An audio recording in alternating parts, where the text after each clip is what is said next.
Bienvenidos al templo bautista, a la iglesia, ¿verdad? Y a las hermanas de la femenil, bienvenidas. Hermana Janet, hermana Doña Rosa, hermana Janet. Bienvenidos, hermanos. Un gusto tenerlas aquí en el templo al camino. Hermanos, vamos a seguir con la escuela dominical, ¿verdad? Y vamos a ir a Marcos capítulo 3. Marcos capítulo 3. El título de la lección, hermanos, es La popularidad del siervo de Dios, Jesús, odiado, adorado y seguido. El objetivo es, Jesús siempre fue popular con la mayoría de la gente. Agradar primero a Dios debe ser nuestra motivación primordial. El versículo clave está en Marcos capítulo 3, capítulo 3, versículos 20 y 21 dice: Y se agolpó de nuevo la gente, de modo que ellos ni aún podían comer pan. Cuando lo oyeron los suyos, vinieron para prenderle, porque decían, está fuera de sí. Oremos. Amado Dios, Señor Dios Todopoderoso, te damos gracias, Padre, por esta tarde, Señor, y reunidos, Señor, los hermanos, para estudiar la palabra de Dios, Señor. Te pido por la salud del hermano Walter, Señor, que está un poco afectada. Te pido que, o aquí en la iglesia, te pedimos por él, por su salud, Padre. Te pido, Padre, bendigas a los hermanos presentes y que la escuela dominical sea de edificación, Padre. Te lo pido en nombre de Jesús. Amén. Entonces, hermanos, el primer punto es: el Señor del día de reposo sana en el día de reposo. Y eso lo vamos a leer en los versículos de Marcos capítulo 3, del 1 al 6. Marcos capítulo 3, versículos del 1 al 6. Y dice así: Otra vez entró Jesús en la sinagoga, y había allí un hombre que tenía una mano seca, o sea, la mano la tenía paralizada, y le acechaba para ver si en el día de reposo le sanaría, a fin de poder acusarle. Entonces dijo el hombre que tenía la mano seca: Levántate y ponte en medio. Y les dijo, una pregunta que hace Jesús: ¿es lícito en los días de reposo hacer bien o hacer mal? ¿Salvar la vida o quitarla? Pero ellos estaban callados, pero ellos callaban. Entonces, mirándolos alrededor con enojo, entristecido por la dureza de sus corazones, dijo al hombre: Extiende tu mano. Y él la extendió, y la mano le fue restaurada. Y salidos los fariseos, tomaron consejo con los herodianos contra él para destruirle. Entonces vemos qué difícil, ¿verdad? Qué contrariedad. Jesús haciendo un milagro, sanando a un hombre, y los críticos de Jesús planeando destruirle. Entonces aquí Marcos, ¿verdad? Lo que nos dice es que Jesús entró en la sinagoga y había ahí un hombre que tenía la mano seca. La mano del hombre estaba seca, paralizada, pero la misericordia de Dios había prevenido que él aún utilizara sus pies. Él los utilizaba para ir a la adoración pública de Dios, y Jesús se encuentra con él y ahí le sana.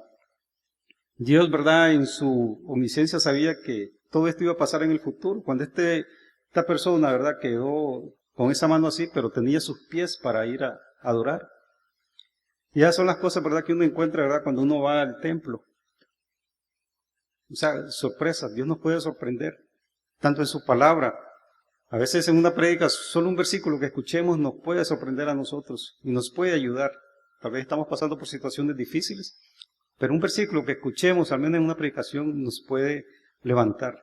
Así como, ¿verdad?, este hombre, a pesar de tener sus manos, su mano tiesa prácticamente, pero tenía sus pies sanos, él llegó, dice, a un lugar de adoración, que en este caso sería la sinagoga. O sea, no hay impedimento realmente para buscar a Dios. Marcos también nos dice que los críticos de Jesús esperaban. Los críticos de Jesús esperaban. Y por sus expectativas ellos admitían que Jesús tenía el poder de Dios para obrar milagros. Los líderes religiosos que acechaban a Jesús para para acusarlos, Ellos sabían lo que Jesús podía hacer y aún así su conocimiento no les acercó a Jesús. O sea, qué contradicción. Imagínense, los críticos, no importaba que ellos querían su deseo, los críticos. Ellos esperaban que Jesús sanara a este hombre que estaba ahí en la sinagoga. Ellos lo esperaban. Pero lo esperaban, pero no para darle gracias a Dios, sino para buscar una acusación contra Jesús. Entonces es ahí donde nosotros también tenemos que cuidar nuestros corazones. Digamos, cuando no guardar cosas, resentimientos en nuestros corazones. Porque si lo hacemos, las cosas buenas que tal vez nos presentan delante de los ojos ya no las vamos a ver. Entonces nuestro corazón debe estar guardado, debe estar sanado. ¿Cómo es posible, verdad? Que aquí vemos un milagro y estos críticos, en vez de darle gloria a Dios, más bien lo que hacen es, se enojan.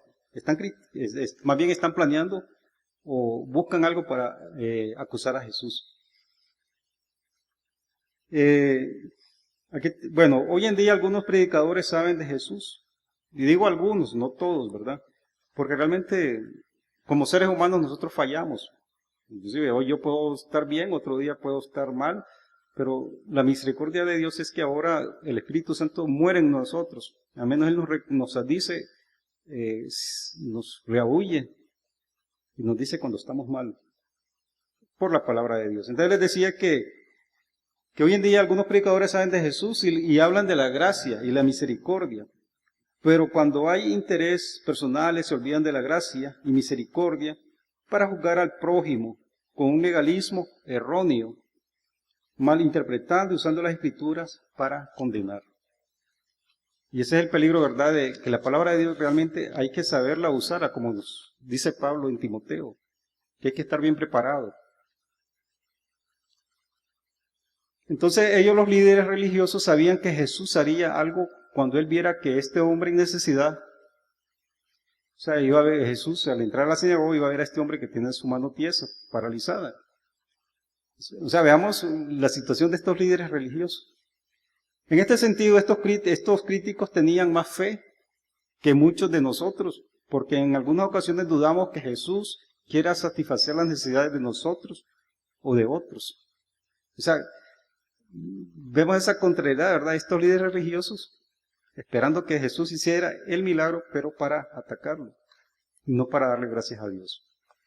Entonces es ahí, ¿verdad?, donde nosotros tenemos de tener cuidado también en nuestras vidas, con nuestros pensamientos. La pregunta que les hace Jesús: ¿es lícito en los días de reposo hacer bien o hacer mal, salvar la vida o quitarla? Es una pregunta que les hace Jesús a estos líderes. Y en su pregunta para los líderes religiosos, Jesús enfatizó la verdad sobre el día de reposo. Nunca hay un día equivocado para hacer algo verdaderamente bueno. O sea, nosotros estamos llamados los 7 días de la semana, hermanos, a hacer cosas buenas por nuestros prójimos. Tener misericordia, hacer el bien, porque a eso es que nos llama Jesucristo. Amarnos unos a otros.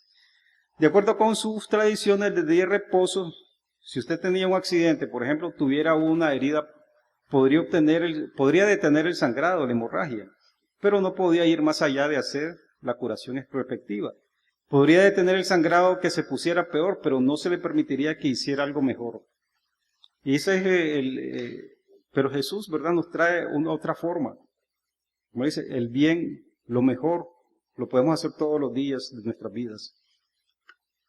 O sea, cada día que pasa, ¿verdad?, es una manera en que en nuestras acciones, en nuestro actuar, podemos ayudar al prójimo.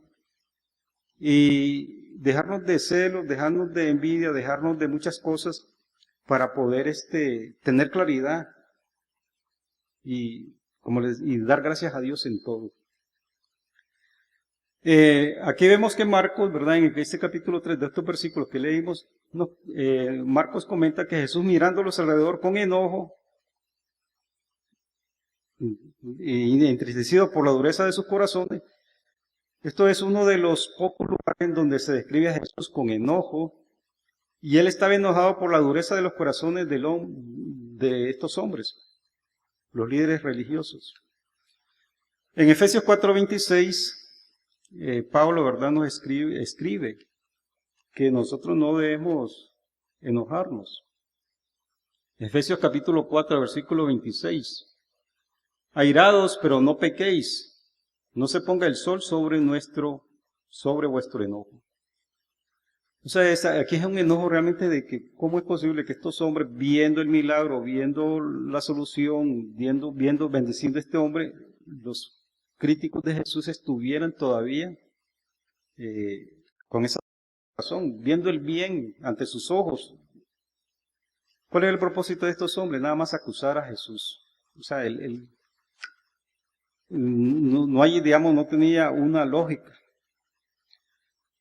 Jesús estaba enojado porque este era una perfecta oportunidad para que estos críticos cambiaran su mentalidad acerca de Él y sobre sus tradiciones. Pero ellos se negaban a cambiar sus formas de pensar y en lugar de eso rechazaban a Jesús. Eso es, ¿verdad?, lo que provoca a veces cuando somos mal enseñados y queremos ir en contra de la correcta palabra de Dios. Entonces con esto podemos ver que Jesús deliberadamente utilizó esta ocasión para provocar una respuesta. O sea, quería ver una reacción de estos líderes. Jesús pudo haber hecho este milagro al día siguiente. Él perfectamente lo pudo haber hecho. Jesús pudo haber hecho este milagro de manera privada. Pero Él escogió hacerlo en este momento y lugar. Jesús le dice al hombre que tenía esta incapacidad: extiende tu mano. Con esto Jesús ordenó al hombre con la mano seca que hiciera algo imposible.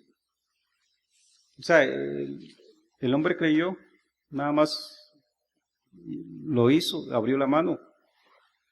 Entonces el mover de su mano paralizada fue una acción del hombre obedeciendo a Jesús. Pero mientras el hombre puso de su esfuerzo, Dios hizo el resto. Y esa es nuestra confianza que tenemos que tener en nuestro Señor, en nuestro Dios. Plenamente creer en Él, poner nuestra vida en manos de Él, entregarnos a Él, no dudar, confiar en Él. O sea, si estamos en la mano de Dios, todo lo bueno o todo lo malo que pase en nuestras vidas, pero si estamos en la mano de Dios y confiados en Él, vamos a tener esa paz que deseamos. Entonces vemos que este hombre pudo haber respondido: Señor, mi mano está tiesa, sin movimiento. ¿Cómo entonces le haré para extenderla? El hombre no dijo eso. El hombre quería ser sano por Jesús. El hombre confió en la palabra de Jesús. Después Marcos dice que, y salidos los fariseos, dice que tomaron consejo con los herodianos contra Jesús para destruirle. Y esas son las cosas que uno a veces no entiende, ¿verdad? Pero a veces uno no lo entiende, pero a veces puede pasar en el mundo real de este tiempo. En aquel tiempo real pasó. Y puede pasar en estos tiempos. Jesús haciendo milagros y la gente atacando a Jesús. Jesús salvando vidas y hay gente que ataca a Jesús. O sea, lo quieren, lo menosprecian, buscan cómo dudar, que la gente dude de Jesucristo. Ahora, dice que los fariseos, sabemos que los fariseos eran una secta religiosa y los herodianos era un grupo político. Entonces vemos que entonces salieron ellos, ¿verdad? Los fariseos y herodianos contra Jesús para destruirle. Y pongámosle atención a esto, que Jesús no hizo nada más que un maravilloso milagro, porque así fue. En respuesta a esto, dos grupos eran antiguos, inclusive eran enemigos, los fariseos y los herodianos. Imagínense cómo se unieron. Los fariseos y los herodianos, el grupo religioso y el grupo político, eran enemigos. Aquí se unieron en contra de Jesús y se pusieron de acuerdo en una causa: el destruir a Jesús. Los herodianos no eran un grupo religioso, era un grupo de judíos que simpatizaban con el rey Herodes y que apoyaban su gobierno. El odio ciega a las personas. O sea, no hay justificación. ¿Cómo es posible que viendo un milagro, viendo un hombre sanado, ellos reaccionaran así? Al político, ¿en qué se basaba? El fariseo era porque el día de reposo, pero al final no había misericordia en el corazón de ellos. Entonces vemos que de verdad que sí hay que pedirle mucha sabiduría a Dios, ¿verdad? Para que nuestro actuar en nuestra vida, ¿verdad? Sea lo más correcto. Y la ventaja es que nosotros tenemos en nosotros morando el Espíritu Santo. Y ese es lo mejor, es el mejor que nos puede orientar. Y después tenemos, vamos a ver, el segundo punto es multitudes vienen a Jesús. Y eso es continuando Marcos, siempre capítulo 3, versículo del 7 al 12. La multitud a orilla del mar, dice. Mas Jesús se retiró al mar con sus discípulos y le siguió gran multitud de Galilea. Aquí va a mencionar varios lugares. Y le siguió una gran multitud de Galilea y de Judea, de Jerusalén, de Idumea, del otro lado del Jordán, o sea, del río Jordán, y de los alrededores de Tiro y de Sidón. Oyendo cuán grandes cosas hacía, grandes multitudes vinieron a él. Y dijo a sus discípulos que le tuviesen siempre lista la barca a causa del gentío para que no le oprimiesen, porque había sanado a muchos de manera que por tocarle, cuántos tenían plagas caían sobre él. Y los espíritus inmundos al verle se postraban delante de él y daban voces diciendo, tú eres el Hijo de Dios. Mas él les reprendía mucho para que no le descubriese.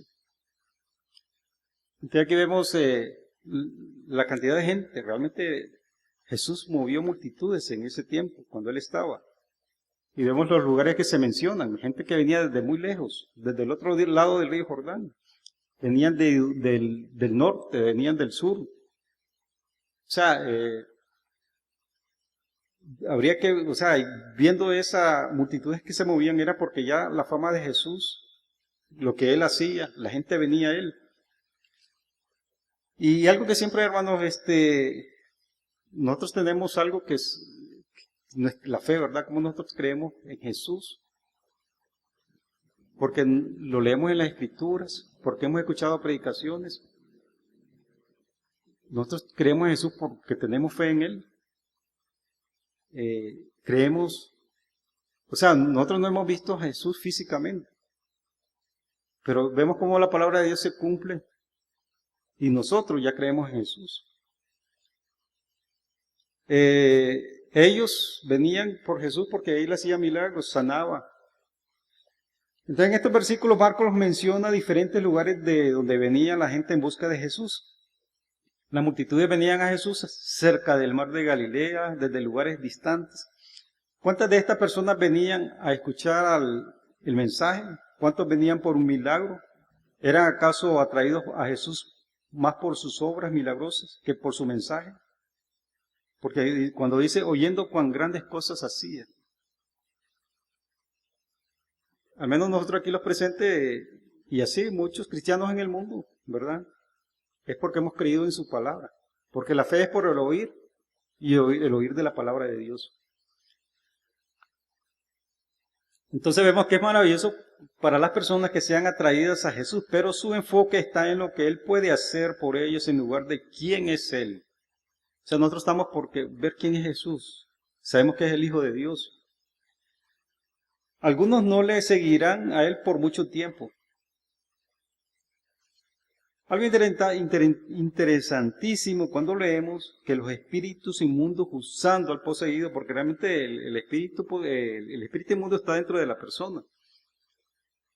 Y cuando venían a Jesús, las traían más bien. ¿Qué es lo que hacía el espíritu inmundo? Dice, usando al poseído, porque no podemos ver un espíritu con nuestros ojos. Y si hablaba era por la boca del poseído y se postraba delante de Jesús. Y daban voces diciendo, tú eres el Hijo de Dios. Los demonios se dirigían a Jesús como el divino Hijo de Dios. Es inútil este intento de hacerlo inofensivo. O sea, Jesús siempre los iba a reprender. Esa es otra prueba, ¿verdad?, de que aún los demonios saben quién era Jesús. Porque el evangelio, digamos, tanto Mateo, según Mateo, según Marcos, según Lucas, según Juan, vemos cómo Jesús quiere decirnos que Él es el Hijo de Dios.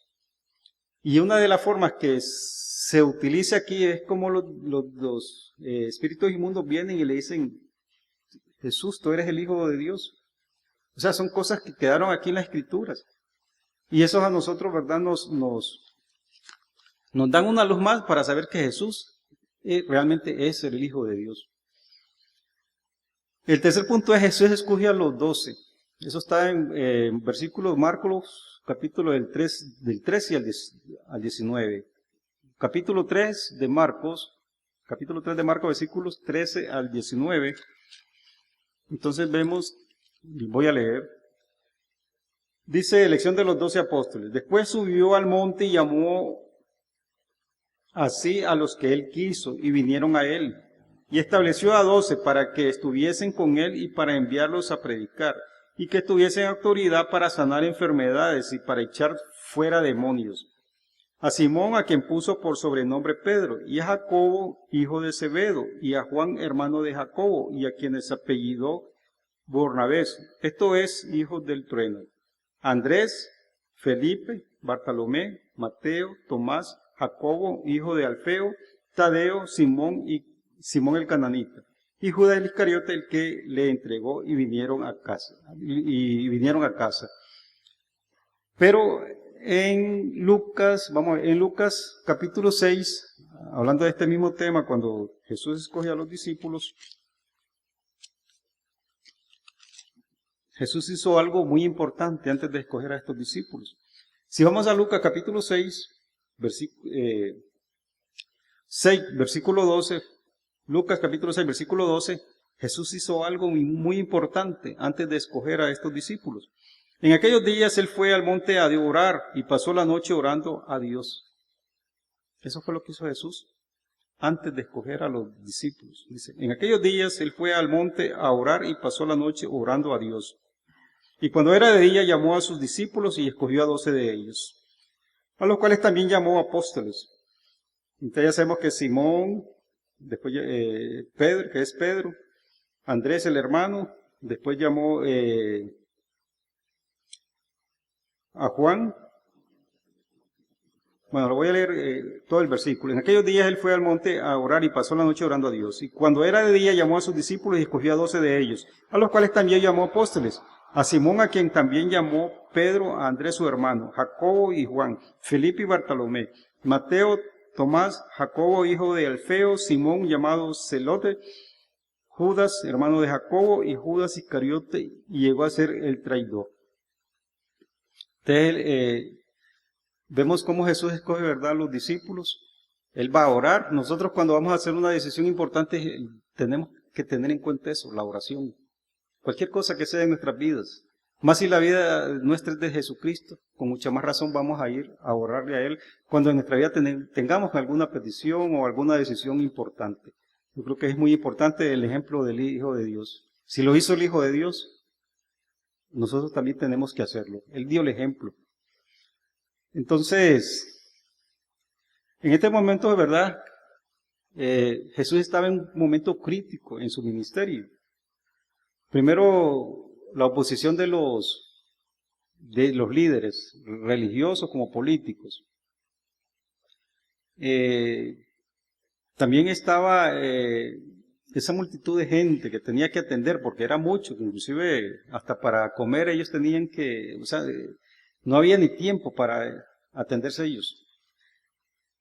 Y, o sea, era tremenda esa situación. Entonces Jesús lo que hace es ir a orar. Le ora al Padre. Y después Él toma esa decisión de escoger a los 12 discípulos. Bueno, tengo buen tiempo, hermano. Entonces vemos que los líderes religiosos se habían sentido ofendidos según ellos, Jesús les había ofendido en sus tradiciones y ellos tramaron su destrucción. Grandes multitudes le seguían. ¿Cuántos estaban interesados en el mensaje? ¿Cuántos estaban interesados en las cosas espirituales? ¿Y cuántos estaban solo para recibir un milagro? Su respuesta a todo esto fue orar para elegir a los líderes que entrenaría. Y dice, y estableció a 12. Es una parte importante del ministerio de Jesús. Estos eran hombres que llevarían lo que él había comenzado. Sin ellos, la obra de Jesús jamás se hubiera extendido por todo el mundo. Esa fue la forma en que lo decidió Dios. Por lo tanto, él hizo la decisión con la sabiduría de Dios. Él llamó así a los que él quiso. Un discípulo aprendía a estar y a escuchar de su maestro. Un discípulo era un aprendiz y aprendía de su maestro de primera mano, o sea, en vivo, o sea, ahí, teniéndolo a la par. Imagínense las veces que estos discípulos, apóstoles anduvieron con Jesús, lo que él hablaba, lo que él decía, y todas esas cosas iban quedando registradas y son las cosas que nosotros conocimos, porque ellos después nos narraron, ¿verdad?, en los evangelios. Jesús estableció a estos de entre de su gran número de seguidores y él los estableció para que ellos estuviesen con él. Entonces el primer trabajo de los discípulos era simplemente el estar con Jesús, el aprender estando alrededor de él. Él los estableció para enviarlos a predicar. Para predicar. La otra vez vimos que a eso vino Jesús también. Esa era la forma, llevar el mensaje por predicación. Entonces un predicador solamente puede ser útil a Jesús en cuanto a lo que él ha estado con Jesús. O sea, las personas que tenemos responsabilidad de al menos tener una lección bíblica y debemos de estar realmente comprometidos con la palabra de Dios, aprender. Entonces, esa es la manera que nos vamos a conocer a Jesús, estando, ¿verdad?, sumergidos en las Escrituras, leyéndolas, meditándole en la palabra de Dios. Y ahora, ¿qué pasa si una persona no hace esto? Entonces no va a lograr el objetivo de llevar personas realmente a los pies de Cristo. Entonces vemos que un predicador solamente puede ser útil a Jesús en cuanto a lo que él ha estado con Jesús. Solamente se logra hacer poco para el bien eterno por aquellos que predican sin tener una relación personal y real con Cristo Jesús. Entonces vemos el orden. Para enviarlos a predicar y que tuviesen autoridad para sanar enfermedades y para echar fuera demonios. Eso es lo que hacían los apóstoles. Pero Jesús era el que daba la autoridad. Entonces vemos que cuando alguien ha estado con Jesús y esto es enviado para servirle, éste puede esperar que Jesús le dé la autoridad para servirle a él. Entonces vemos que estos dos hombres seguirán su obra cuando Jesús volviera al Padre. Y también podría capacitar a otros para que llevasen a cabo el ministerio después de ellos. Estos hombres, junto con otros apóstoles, realmente es lo que nos dieron a conocer el Nuevo Testamento. Y verdad, Dios siempre, porque Dios siempre está ayudándonos. O sea, no es que ya los instruyó y ya los dejó solo. No, Él no nos deja solo. Porque la verdad es que es Dios quien hace la obra. Dios es el que siempre nos está adiestrando. Y la palabra de Dios es la que nos dejó para estar. Pero también en Juan capítulo 14, versículo 26, dice que, mas el Consolador, el Espíritu Santo, a quien el Padre enviará en mi nombre, Él os enseñará todas las cosas y os recordará todo lo que yo os he dicho. O sea, siempre está la mano de Dios ahí, el Espíritu Santo dirigiendo, ¿verdad?, a la iglesia, para que no haya desviación. Y gracias por la palabra escrita, ¿verdad?, que ahí está, y realmente ahora es muy fácil tener la palabra de Dios. Realmente, hermano, la tecnología es de mucha ayuda. Al menos, en forma personal, yo pienso que los hermanos, digamos, al menos yo uso el teléfono móvil, ¿verdad?, pero para estudiarla, y tiene sus ventajas, ¿verdad?, porque al menos los que ya vamos quedando corto de vista, uno nada más amplía la pantalla y no hay necesidad de anteojos. Y cosas así, porque imagínense, antes era en rollos, las escrituras, eran unos rollos. Llegó el momento en que se imprimió la Biblia y facilitó más. Y ahora viene la tecnología y más fácil todavía, porque, o sea, yo creo que no es criticable, digamos, usar la tecnología, más bien nos ayuda. Ahora, de cómo la vamos a usar, porque si, digamos, si yo ando buscando cosas digamos, espirituales, las voy a encontrar, o sea, hay páginas donde nos van a encontrar páginas de la Biblia. O sea, realmente el Internet es muy amplio, hay muchas cosas muy tremendas. Ahora, lo que yo ande buscando, eso es lo que voy a encontrar. Si quiero andar buscando la palabra de Dios en la computadora o teléfonos móviles, eso es lo que voy a buscar. Entonces, por eso no hay que tampoco satanizar la tecnología. Entonces vemos que el cuarto punto sería: Jesús contesta a las acusaciones. Vamos a ver el capítulo, Marcos capítulo 3, versículo 20 al 21. Y leemos, inclusive hay un título que dice: la blasfemia contra el Espíritu Santo. La blasfemia contra el Espíritu Santo. Antes de pasar al siguiente punto, quería explicarles que, por ejemplo, en los nombres de los apóstoles, hay algunos que, por ejemplo, Bartolomé también es conocido también como Natanael. Otro que también tiene un nombre, es Tadeo, también es conocido como Judas, pero no el Iscariote. Y también hay otro que es Simón el Cananita. El Cananita no es por un lugar geográfico, sino que Cananita en la palabra hebrea quiere decir celoso. Inclusive dice en otro, creo que fue en donde leímos, fue en Lucas, que habla de Simón el celote. Porque el celote digamos, celote era un grupo, ¿cómo explicarle? Era un grupo rebelde contra Roma.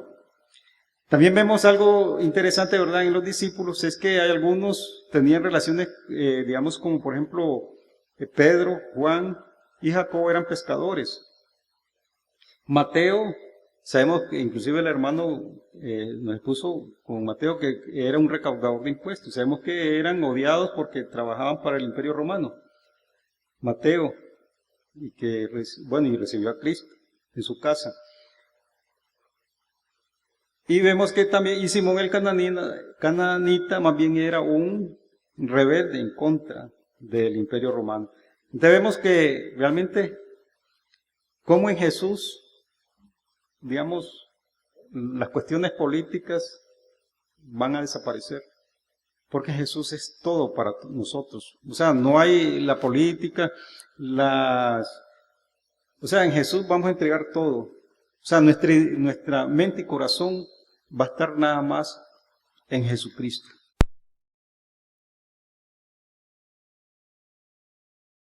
Tres versículos 20, 21, 22 y 23.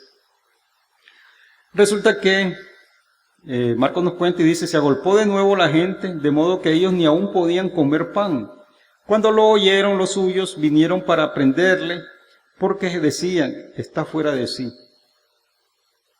O sea, vinieron los familiares de Jesús, también dice amigos y también amigos de Jesús. Y vinieron como quererlo rescatar, porque realmente Jesús tenía ya muchos enemigos. Vemos a los líderes religiosos. Después vemos esa multitud de gente que estamos viendo, se está viendo, y todo eso podría acarrear que el Imperio Romano venga tras de él. O sea, la familia está preocupada realmente por Jesús. Pero también la Escritura nos dice que la familia de Jesús creyó en él hasta después de que resucitó. Y a veces eso pasa, hermano. No es que, porque ¿cuántos hemos conocido hermanos que en su familia tal vez aceptaron a Cristo? Y en el momento que dijeron que aceptaron a Cristo, la familia los rechazó. Inclusive han habido casos donde la familia echó a ese hermano de la casa. porque ellos viven en una religiosidad. O sea, le estaba pasando lo mismo que estos líderes, los fariseos, que veían el milagro, pero más bien iban en contra de Jesús. Entonces los suyos pensaban que Jesús estaba fuera de sí. O sea, ya vimos los religiosos, no lo querían.